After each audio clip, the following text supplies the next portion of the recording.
Pochi treni alla sera e nei fine settimana, investimenti insufficienti da parte della regione e la tratta Venezia-Portogruaro viene giudicata tra le peggiori 10 d'Italia. Il rapporto di Legambiente sulle ferrovie italiane, denominato Pendolaria, lamenta che nel 2014 si è pensato soprattutto alle infrastrutture e poco o niente alle necessità dei viaggiatori. Da quando è entrato in vigore il nuovo orario condensato, un anno fa, secondo le stime fatte dalla Fondazione Pellicani di Venezia, sono ben 9.000 gli utenti in Veneto che da dicembre 2013 si sono visti senza più treni tra le 22 e le 6 del mattino. A rimetterci sono stati tutti quei pendolari che si muovevano nelle fasce orarie meno frequentate, perché in effetti tra le 7 e le 9 del mattino la situazione è decisamente migliorata. La richiesta alla regione è chiara.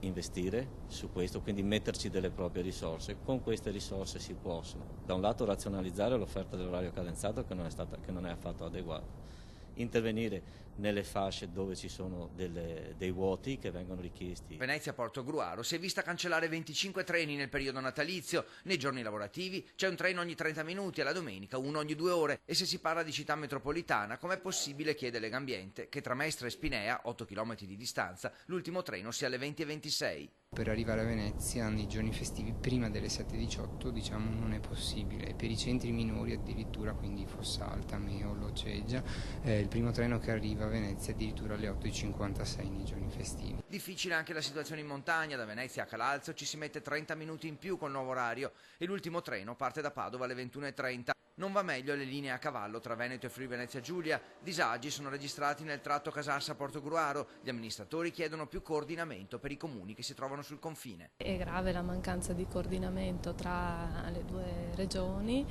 che auspichiamo ci sia nel futuro con i nuovi orari, con le nuove gare che peraltro devono essere bandite in entrambe le regioni.